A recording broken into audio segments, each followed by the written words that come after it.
Vamos a dar oportunidad que se conecten más hermanos.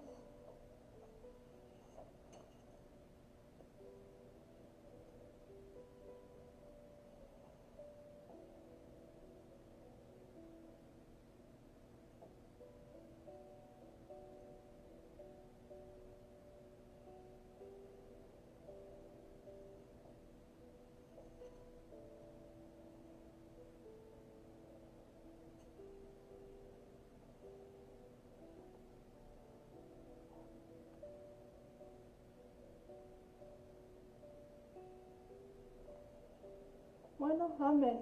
Dios les bendiga, hermanos.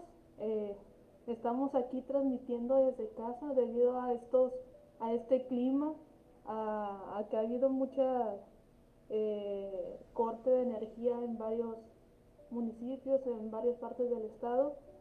Y, y pues hoy nos tocó transmitir desde casa, con este friecito, eh, pero no nos impide el oír la palabra de Dios, el estarnos edificando unos a otros, el estarnos, eh, pues sí, restaurándonos, edificándonos, enseñando, aprendiendo juntos la palabra de Dios.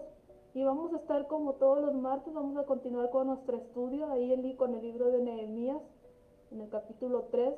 El martes antepasado estuvimos hablando de las puertas, estuvimos hablando de cómo Nehemías llega a Jerusalén y ve todas las puertas quemadas, los muros caídos, y estuvimos hablando del significado de cada una de estas puertas. Dijimos que eran 12 puertas, pero el capítulo 3 nos menciona solamente 10 puertas, de las que vamos a estar hablando y ver qué significa cada una de las puertas.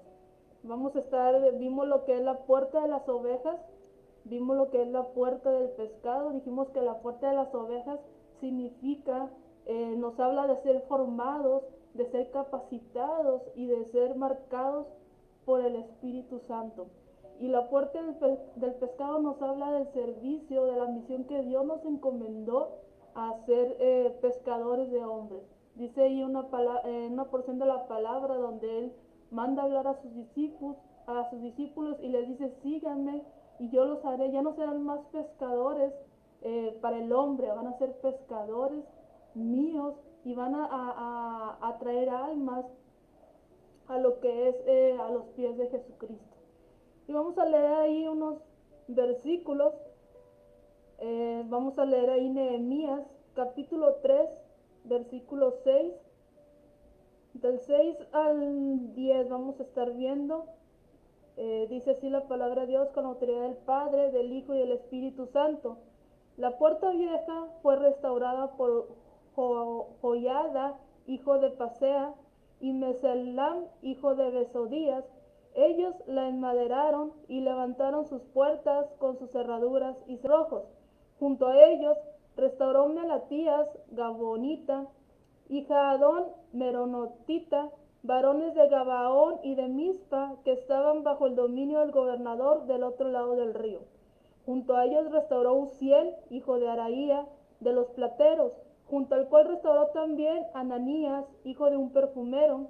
Así dejaron reparada Jerusalén hasta el muro ancho. Junto a ellos restauró también Refaías, hijo de Ur, gobernador de la mitad de la región de Jerusalén. Asimismo restauró junto a ellos y frente a su casa Gedaías, hijo de Arumaf, y junto a él restauró a Tus, hijo de Asnías.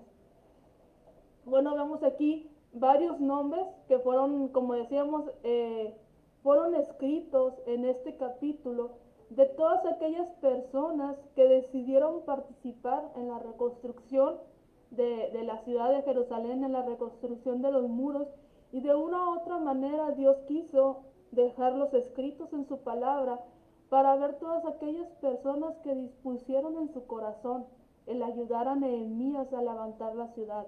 Dijimos que primero lo que se tenía o con lo que se tenía que trabajar era con el corazón del pueblo.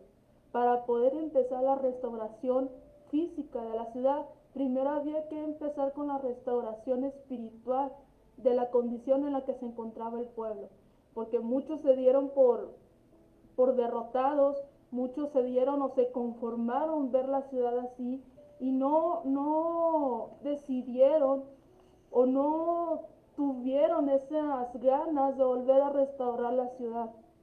Dijimos que Nehemías no vio la condición de la ciudad, vio la condición en la que se encontraba el pueblo. Estaban derrumbados espiritualmente, se habían conformado con que creyeron con que solo ofrecer culto a Dios, solo ofrecer holocausto a Dios, que con eso iban a, a agradar a Dios, pero se olvidaron de cuidar su vida espiritual, se olvidaron de cuidar esos muros para que no pudiera entrar por ninguna de las puertas el enemigo. Y las puertas de cada uno estaban derrumbadas. Espiritualmente, a veces nosotros dejamos puertas abiertas que nos hacen que nuestra condición espiritual esté deteriorada, que esté derrumbada, que esté en ruinas, y poco a poco nos vamos derrumbando y vamos cayendo en un estado en el que ya no nos importa el querer obedecer a Dios, ya no nos importa el querer escuchar la palabra de Dios. Y creo que en este tiempo donde se ha desatado un espíritu de muerte, un espíritu de depresión, muchos creyentes se han aclimatado a la nueva manera de la que estamos viviendo hoy, dejando de un lado el tener la comunión con Dios, el buscar comunión con Dios, el estar limpiando cada día nuestro templo, el estar restaurando nuestros muros, nuestras puertas, el buscar el por qué o por cuál puerta entró eso que no nos deja todavía acercarnos a Dios. Y dice ahí el versículo 6, la puerta vieja fue restaurada. La enmaderaron y levantaron sus puertas con sus cerrojos y sus barras. Hemos notado que aquí mencionan la puerta vieja. Cuando uno visita la ciudad de Jerusalén y observa las puertas, dice cuál de ellas es la puerta vieja, porque todos tienen una apariencia de puertas viejas, de puertas antiguas, pero ¿cuál era esa puerta? Dice que la puerta vieja era una de las que había estado ahí desde el mismo comienzo y este grupo de personas la repararon.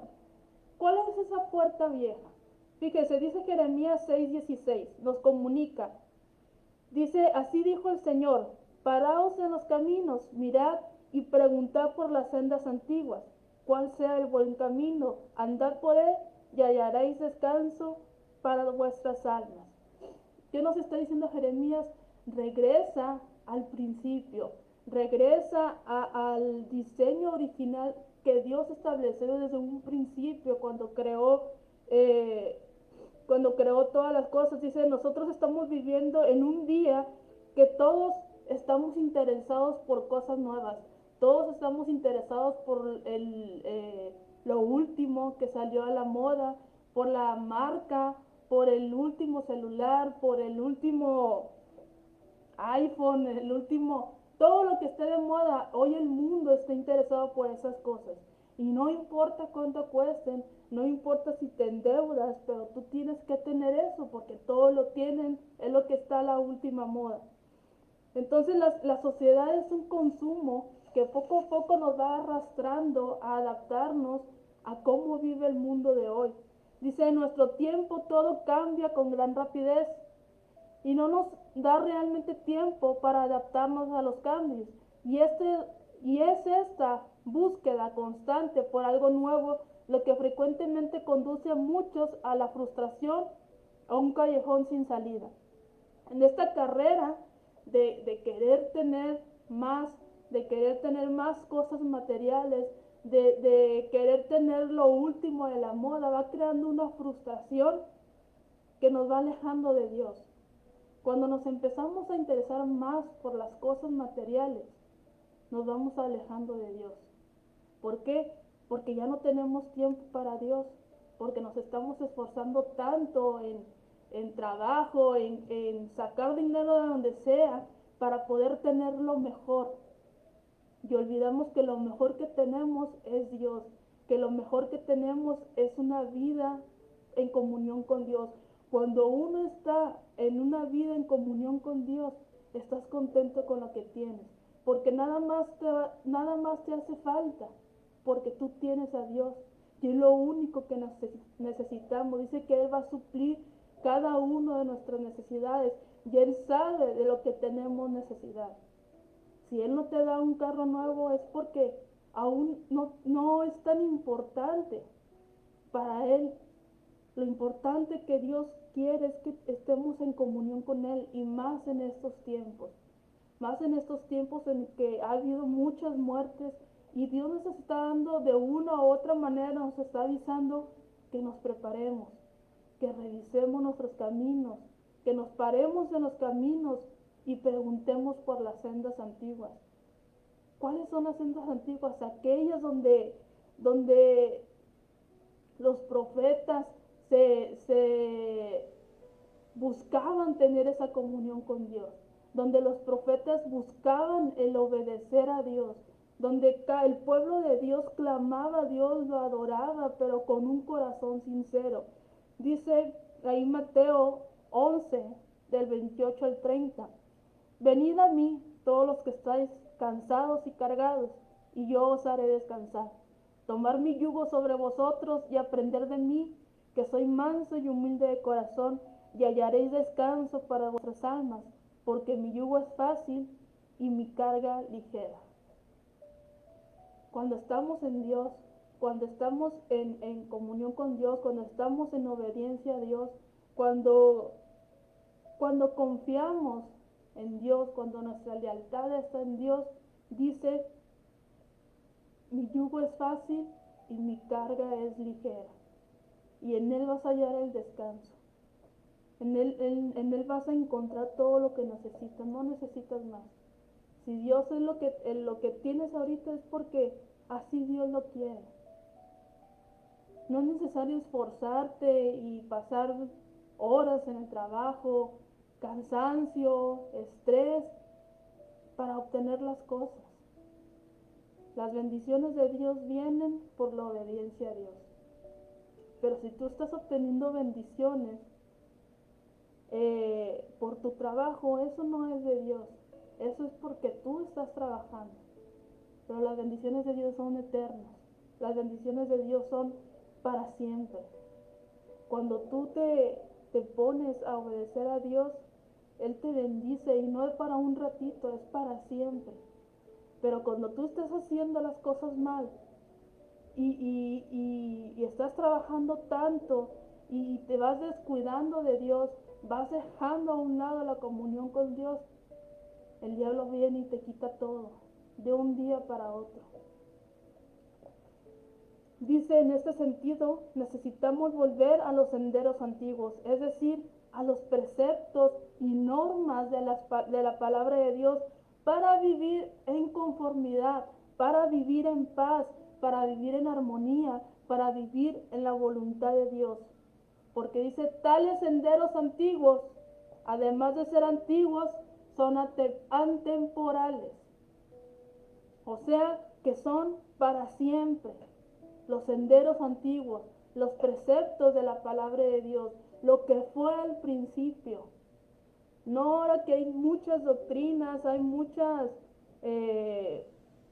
religiones, hay de todo, pero son pocos los que se han mantenido en los caminos antiguos, en los senderos antiguos, en lo que era al principio. Dice el versículo 8, junto a ellos trabajó Uziel, hijo de Araía, de los plateros. Ahora, ¿cómo llama la atención? Fíjense, algo común. Dios no se olvidó de mencionar a estos hombres que no tenían experiencia en construcción. Muchos eran plateros, muchos eran levitas, muchos eran joyeros, muchos eran farmacéuticos, no tenían la experiencia para construir, pero ellos dijeron, aquí estamos nosotros queremos ayudar a levantar el pueblo de Dios, nosotros queremos ayudar a levantar nuestra ciudad. Dice Dice, las rocas y piedras que se usaban en los muros de Jerusalén eran bastante grandes y pesadas. Y aquí tenemos a los plateros, personas que trabajaban sentadas en bancos y con piezas de tamaño pequeño. Pero más sin embargo ellos dijeron, aquí estamos nosotros también queremos ayudar. Y ellos hicieron eh, lo que Dios quería que hicieran, y Dios registró su obediencia, su labor, y lo señaló aquí. Porque vimos que en versículos anteriores a los tecoitas, personas que eran de alto rango, personas que eran príncipes y no quisieron trabajar para Dios.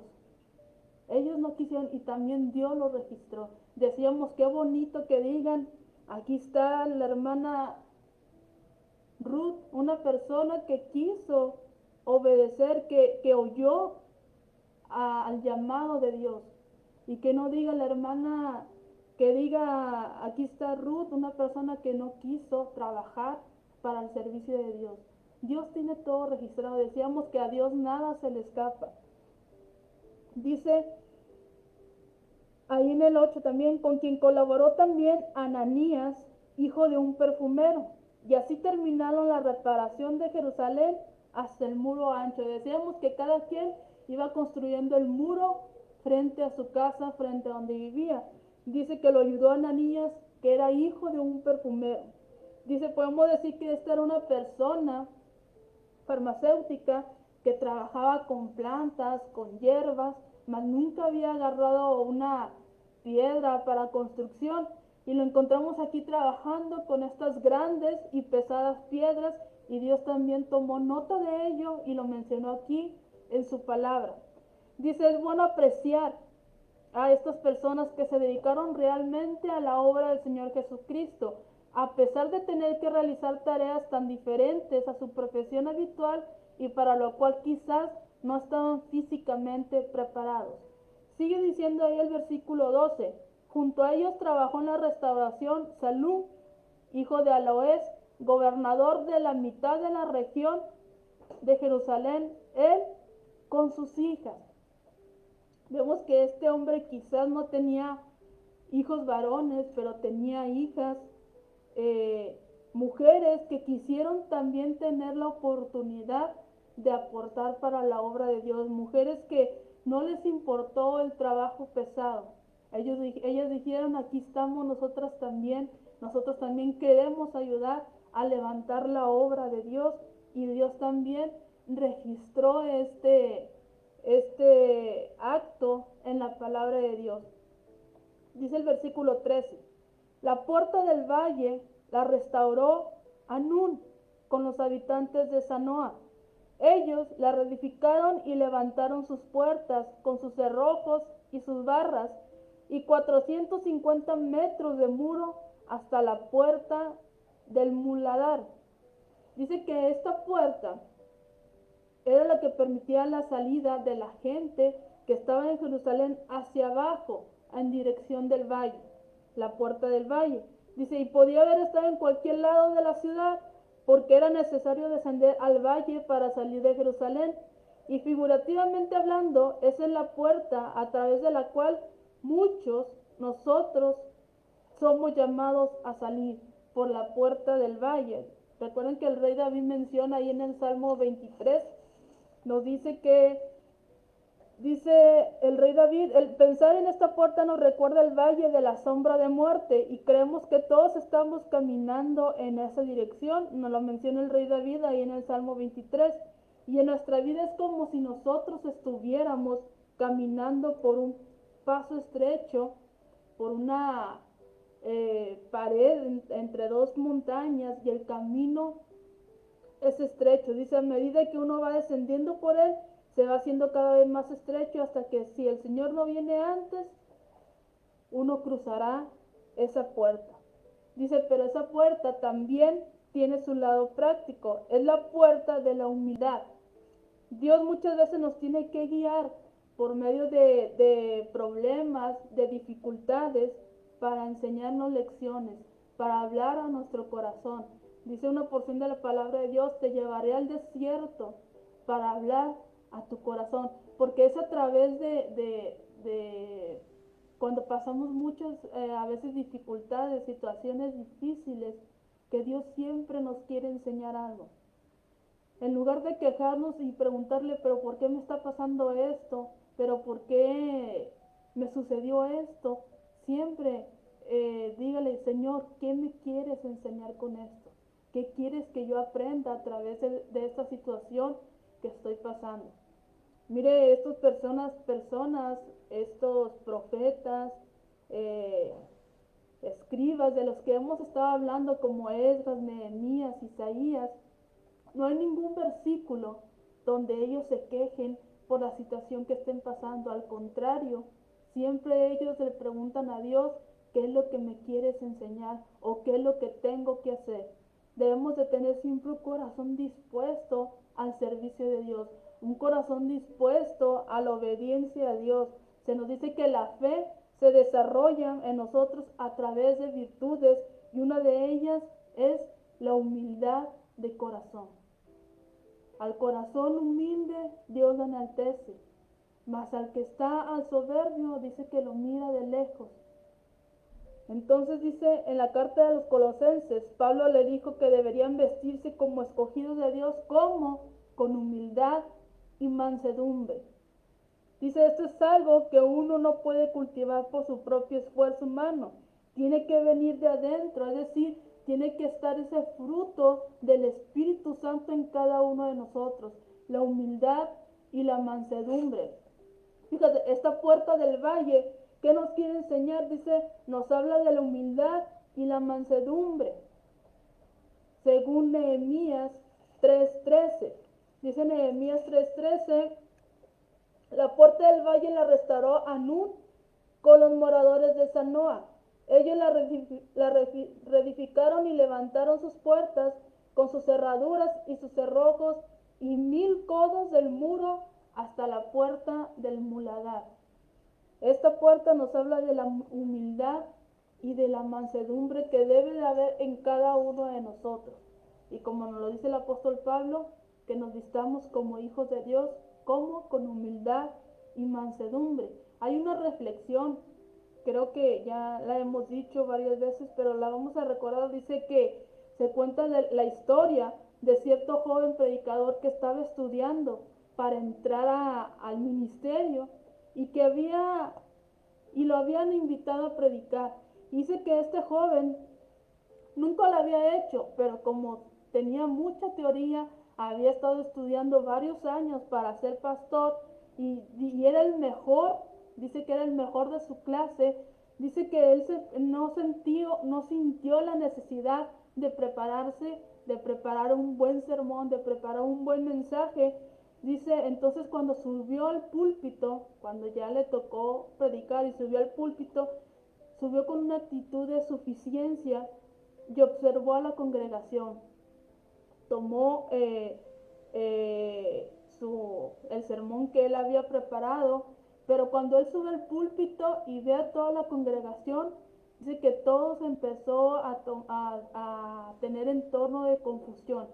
Se empezó a confundir, dice, se dio cuenta que era mucho más fácil escribir un sermón que pararse frente a la congregación y exponer el mensaje.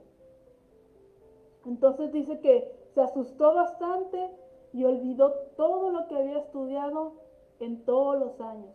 Se le olvidó todo lo que había aprendido. Y dice que cuando terminó su sermón, se bajó del púlpito sintiéndose avergonzado y con un gesto de humildad.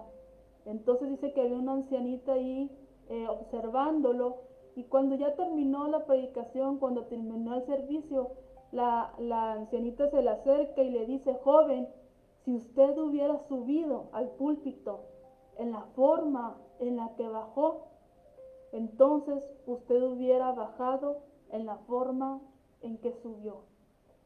Si usted hubiera subido al púlpito humildemente, sin decir que yo sé esto y yo estudié y esto, y dejarse guiar por el Espíritu de Dios, dejarse ser instrumento y solamente ser portavoz de lo que Dios quiere decir al pueblo.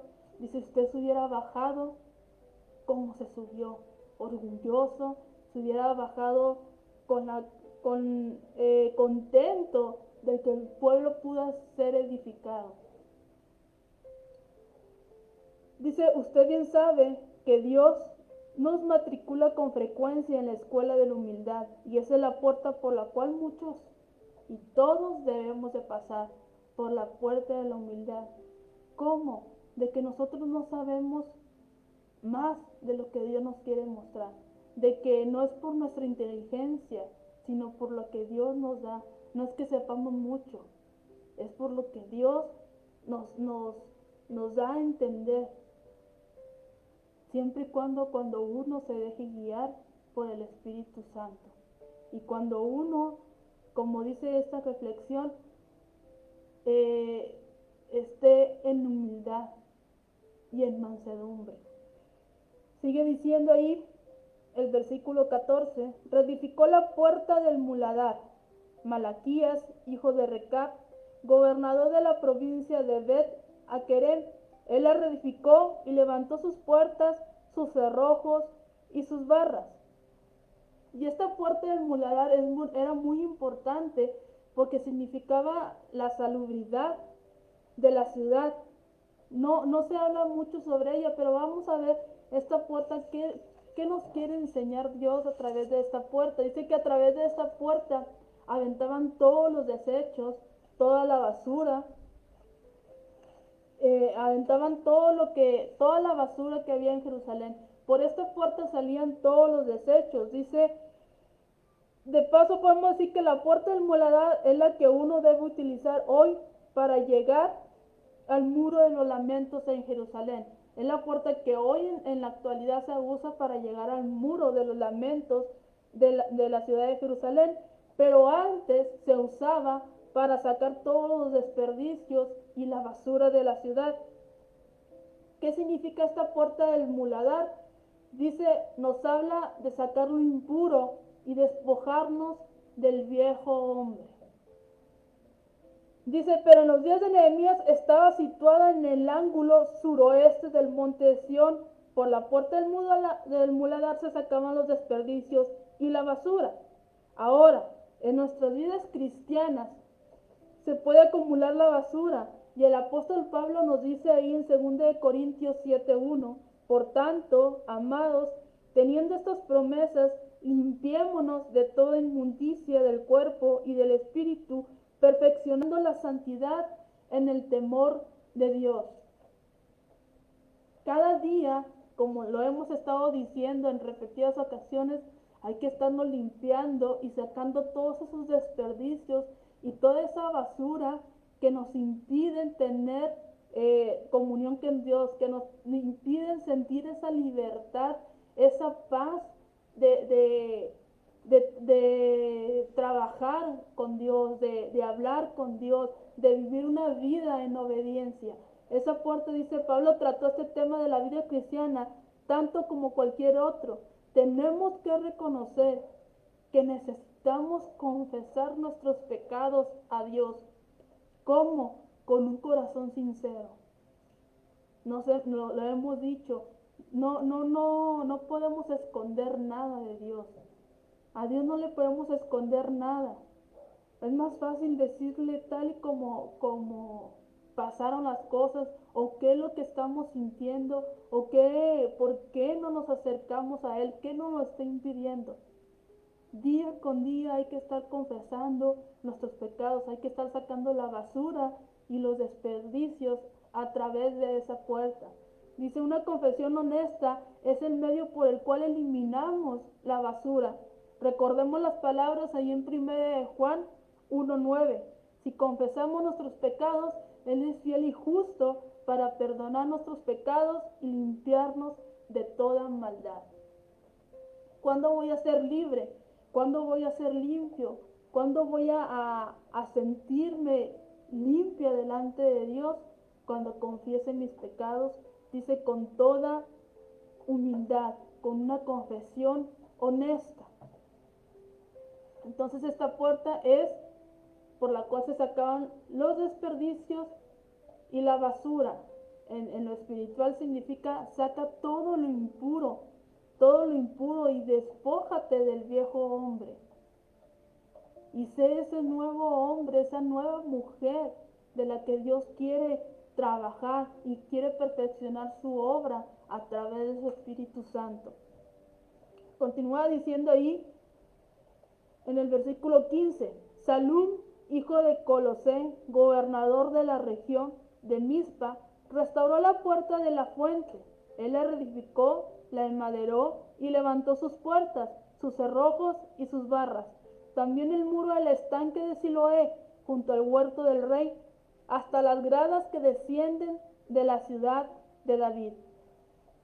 Creemos que esta puerta de la fuente es aquella que el Señor mencionó cuando dijo a la mujer samaritana junto al pozo, ahí en Juan 4:14 dice, pero el que beba del agua que yo le daré no tendrá jamás sed, sino que el agua que yo le daré se convertirá en él una fuente de agua que brote para vida eterna. Y vemos que esta puerta es la fuente, dice, la puerta de la fuente. ¿Y quién es nuestra fuente? ¿Quién es el agua viva? ¿Quién es el agua que refresca nuestro ser? Jesucristo. Decíamos que esta puerta o este capítulo es una parábola viviente de todo el ministerio que Jesús vivió aquí en la tierra. Dice también más adelante que en la fiesta de los tabernáculos, Él se puso de pie y dijo, el que cree en mí, como lo ha dicho la Escritura, de lo más profundo de su ser brotarán ríos de agua viva. Lo menciona ahí en Juan 7:38. Y luego más adelante en el versículo, ahí el apóstol Juan explicó lo que Jesús dijo. Pero él decía esto del Espíritu, que los que habían creído en él habían de recibir, porque el Espíritu no había sido dado todavía, pues Jesús aún no había sido glorificado. Y el apóstol Pablo ahí en la carta de los Romanos 8:9 nos dice, sin embargo, vosotros no estáis en los deseos de la débil condición humana, sino en el Espíritu, si en verdad el Espíritu de Dios habita en vosotros. Pero si alguno no tiene el Espíritu de Cristo, el tal no es de él. Por lo cual esta puerta de la fuente nos enseña que cada creyente tiene en sí mismo el Espíritu de Dios y necesita ser llenado, es decir, controlado por el Espíritu de Dios. Necesita obtener la llenura del Espíritu Santo. ¿Cómo? Día con día estarte llenando de la palabra de Dios, estarte llenando de esa agua viva que es el Señor Jesucristo, estarte conociendo más para que llegue esa llenura del Espíritu Santo y dejarte ser guiado y controlado por el Espíritu de Dios. Dice, y cuando Él esté controlado, cuando nosotros estemos controlados por el Espíritu Santo, dice, no es simplemente un pozo, sino una fuente de agua viva que brota para vida eterna. Cuando uno es lleno del Espíritu Santo, dice, brota de sí agua viva, agua que da vida a las personas que hoy en día necesitan esa luz de esperanza, esa luz de esperanza hoy en día que el espíritu, decíamos, hay mucho espíritu de muerte hoy en día por esta enfermedad, por esta pandemia. Y hoy en día la gente necesita oír esa esperanza, necesita oír algo refrescante, algo que le vuelva a dar vida, que le vuelva a dar ¿cómo se dice? Que le vuelva a dar querer volver a vivir, querer volver a sentir esperanza, querer volver a sentir el deseo de platicar con Dios, de platicar con el Creador, que es todo, que creó todo esto. Dice, cuando uno continúa leyendo el capítulo 3 de Nehemías, algo que nosotros vamos a hacer ahora, llegar al versículo 26, que nos habla de la séptima puerta. ¿Cuál es la séptima puerta? Y fíjense en cómo va el orden. Veíamos la puerta de las ovejas, que decíamos que era el sacrificio, que era donde se sacrificaban para el perdón de los pecados, y decíamos que Jesús hizo lo mismo por nosotros, es el sacrificarse para perdonar nuestros pecados. Después viene el que Él nos llama para ser pescadores de hombres. Después atravesamos la puerta vieja, que nos habla de la permanencia en Cristo y en la palabra de Dios, de no movernos, de preguntar por las sendas antiguas. Después nos habla de la puerta del valle, que es la humildad y la mansedumbre. Después la puerta de muladar, que dice que día con día necesitamos sacar los desechos, la basura, todo aquello que nos está impidiendo llegar a la presencia de Dios.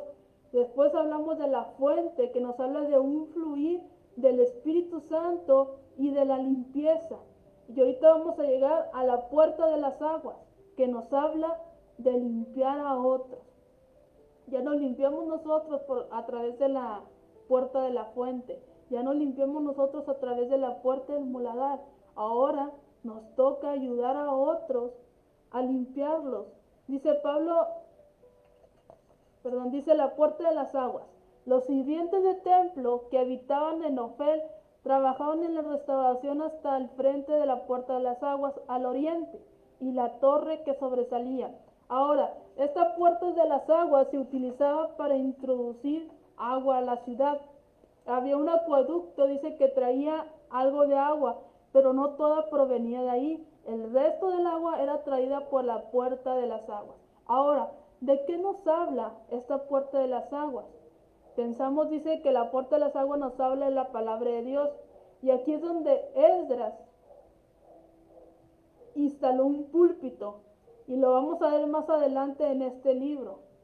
Dice, cuando colocó ese púlpito en la puerta de las aguas, desde ahí leyó la palabra de Dios. Más adelante en los capítulos 6 y 7 vamos a ver la reaparición de Esdras y instale este púlpito ahí en la puerta de las aguas y les empieza a leer la ley de Moisés nuevamente al pueblo de Dios. Dice, el lugar que utilizó junto a esta puerta fue simbólico, no fue elegido accidentalmente. El Nuevo Testamento deja bien claro cuando habla de ser lavados en agua por la palabra. Y el Señor Jesucristo dijo a los suyos ahí en el aposento alto, ahí en Juan 15:3, vosotros ya estáis limpios por la palabra que os he hablado. Esta es la séptima puerta, la de las aguas. Ya pasamos 6 puertas en la que Dios nos limpia de pecado, en la que Dios nos restaura, nos forma, nos capacita, nos marca, nos habla del servicio de Dios, nos habla de traer más almas a Dios, nos habla de llenarnos del Espíritu Santo, de sacar lo impuro, de sacar todo aquello que nos despojemos del viejo hombre, que andemos siempre en humildad y en mansedumbre. Ahora nos dice en este mismo evangelio, en Juan 17:17, en su oración a favor de los discípulos dijo, santifícalos en tu verdad, tu palabra es verdad.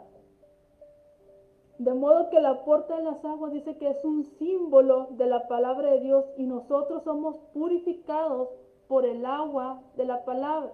Nosotros somos purificados a través de la palabra de Dios.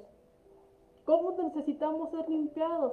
Estudiando las Escrituras, leyendo su palabra. Es como Dios nos va limpiando de todo aquello que ya nos sirve, de todo aquello que no necesitamos. Nos va quitando todo eso y nos va llenando de su palabra, de modo que día con día nos vayamos pareciendo más a Él, más al Señor Jesucristo, y día con día nos dejemos ser controlados por el Espíritu Santo. Dice, y es a través de esta puerta que estamos tratando de difundir la palabra.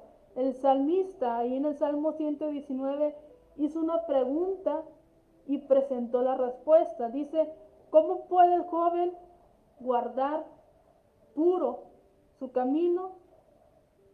Y la respuesta es, guardando tu palabra. ¿Cómo podemos nosotros permanecer puros en el camino de Dios? en obediencia a Dios, guardando su palabra.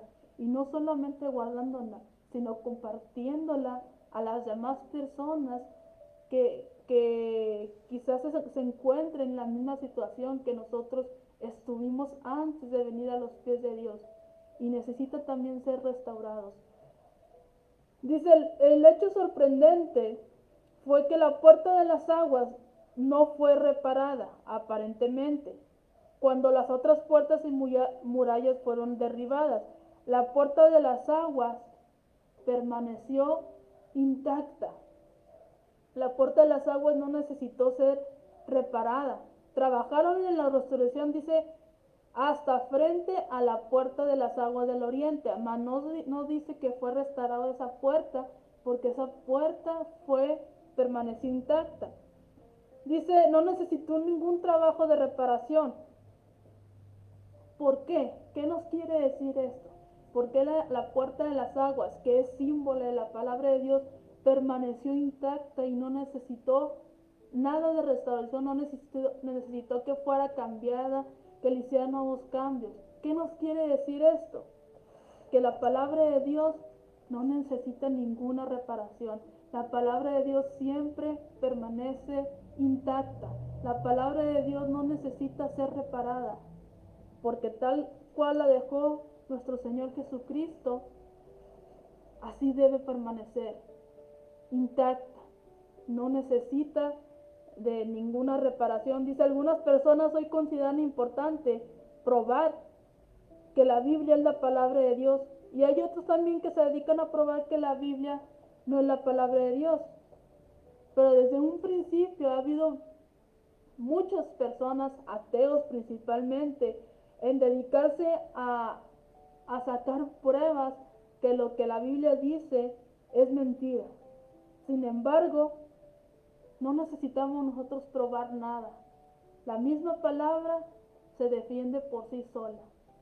Nadie ha probado ni tiene pruebas que lo que está escrito sea mentira. Al contrario, todos han caído en la conclusión de que todo lo que está escrito se ha cumplido.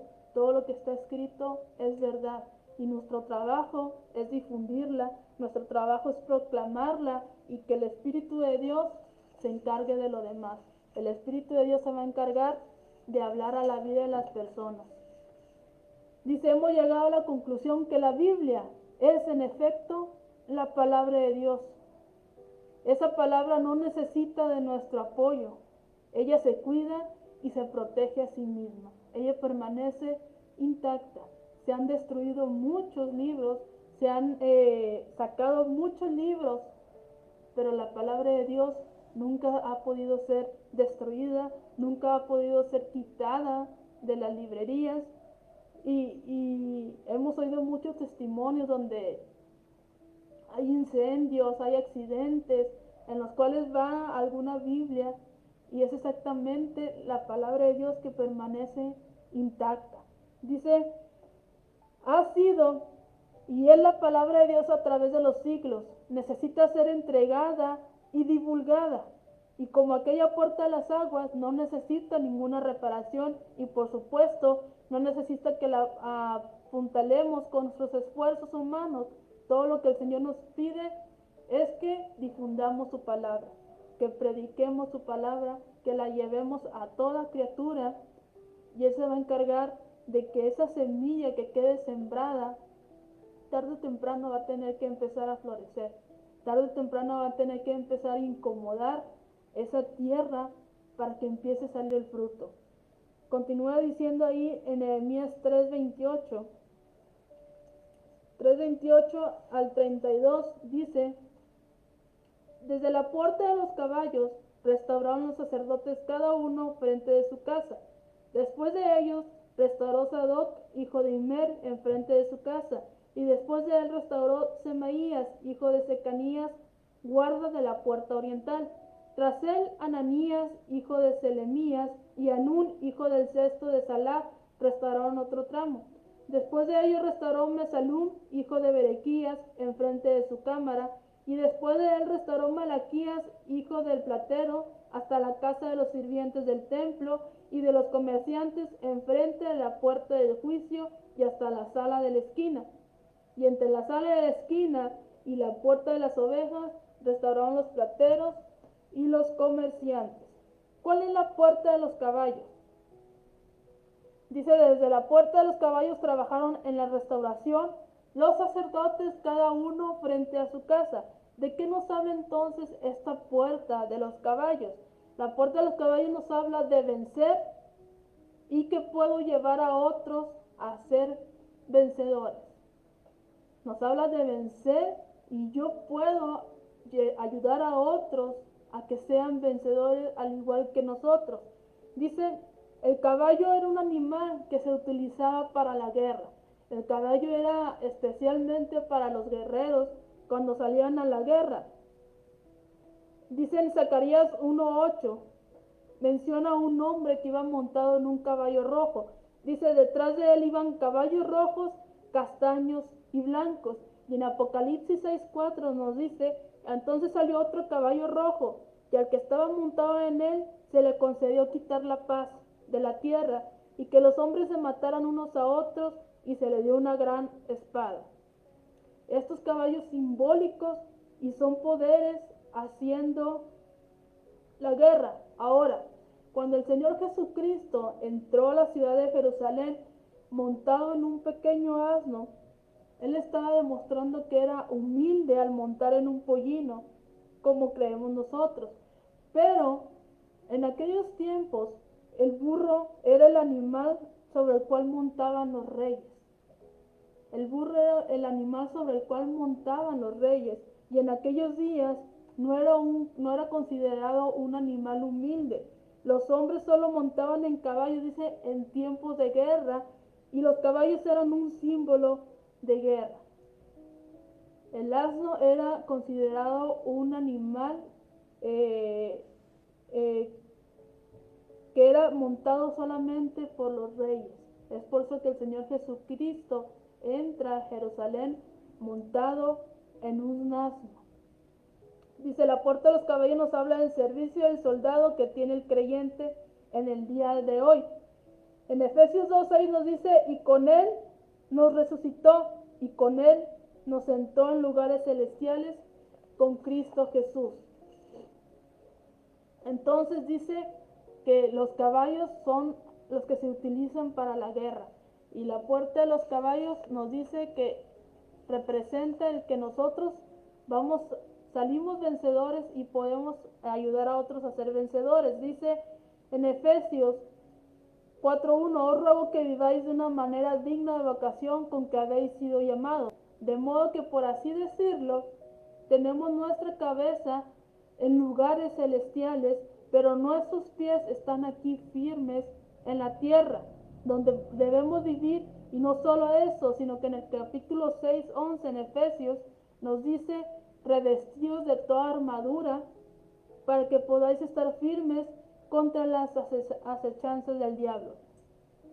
Y hoy en día hay una batalla por la cual debemos luchar, y es una gran batalla espiritual. Nosotros, como ya sabemos, no estamos luchando contra carne ni contra sangre, es decir, que estamos luchando contra huestes espirituales de maldad.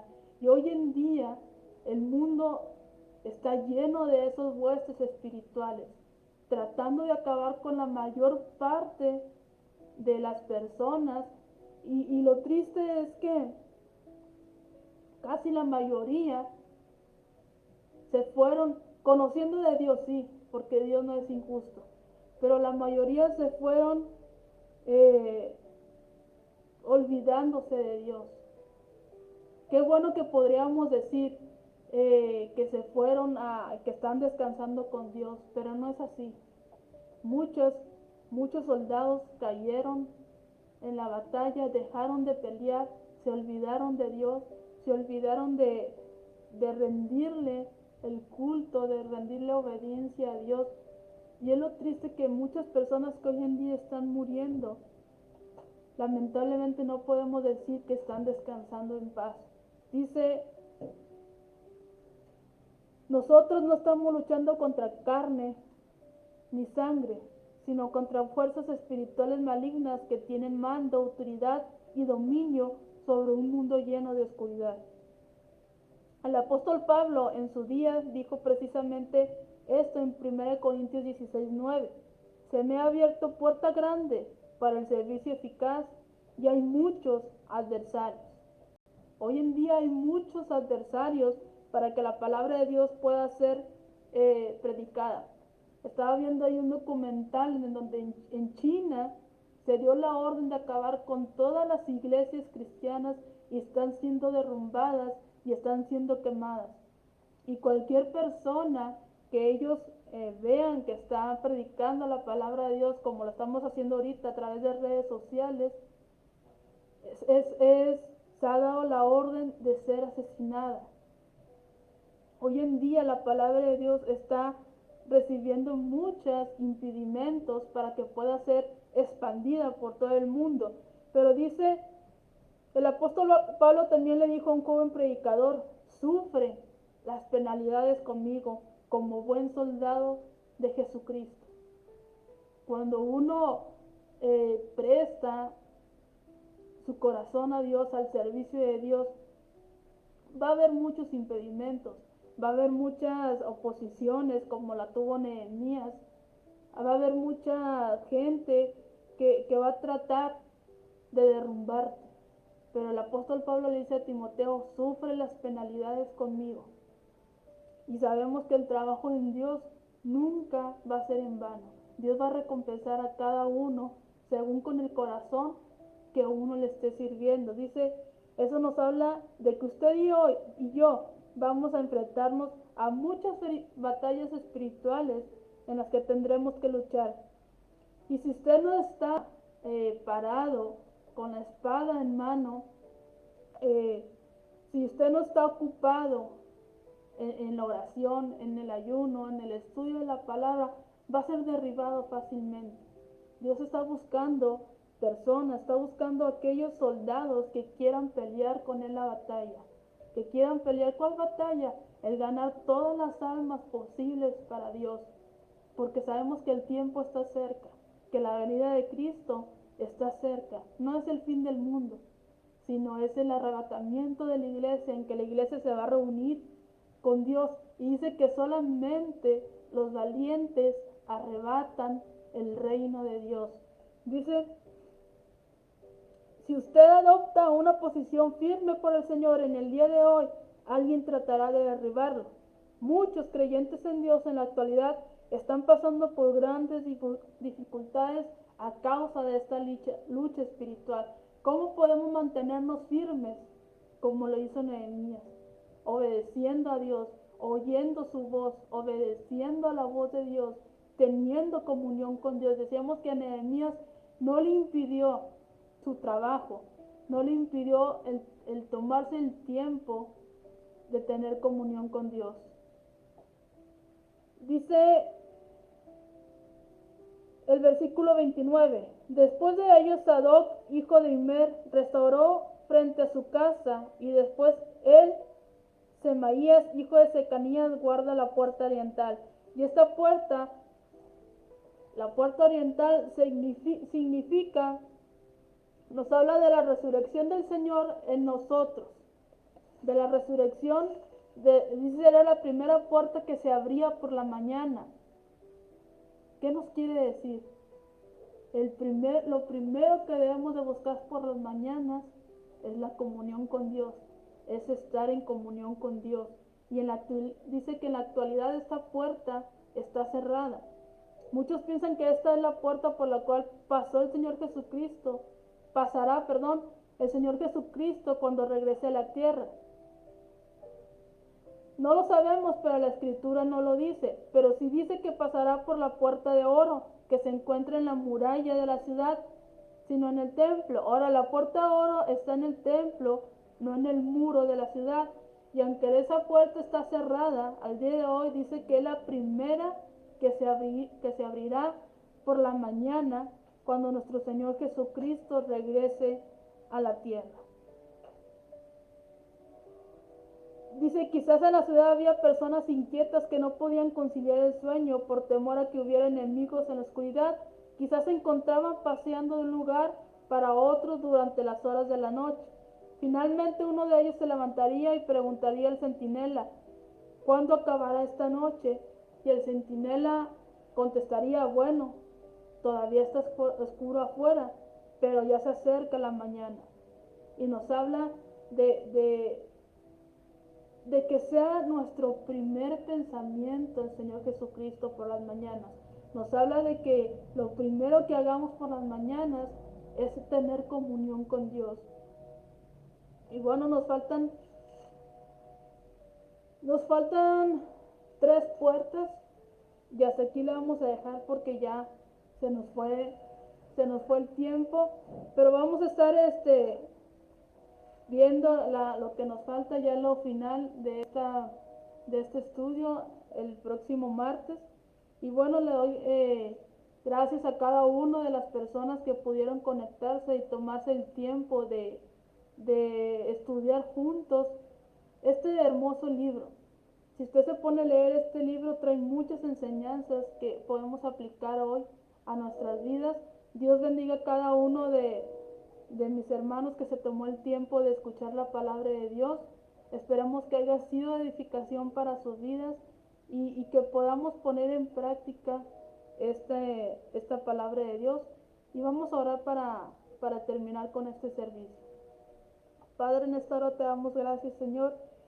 Gracias, Padre, por cada uno de mis hermanos que se tomó el tiempo de escuchar tu palabra, Señor. Yo te pido que tú bendigas sus vidas, Señor, que tú edifiques en ellos sus vidas, Padre. Y si todavía hay algunas puertas que están derribadas, que los muros están derribados, Padre, que tú nos des la sabiduría a cada uno de los que nos están escuchando, de poder levantar cada una de esas puertas, Señor, y cada uno de nuestros muros, Señor, para estar firmes para el día de tu venida, Señor. Gracias te doy por cada uno de ellos. Yo pido que bendiga sus vidas en el nombre de Jesús. Amén. Dios les bendiga.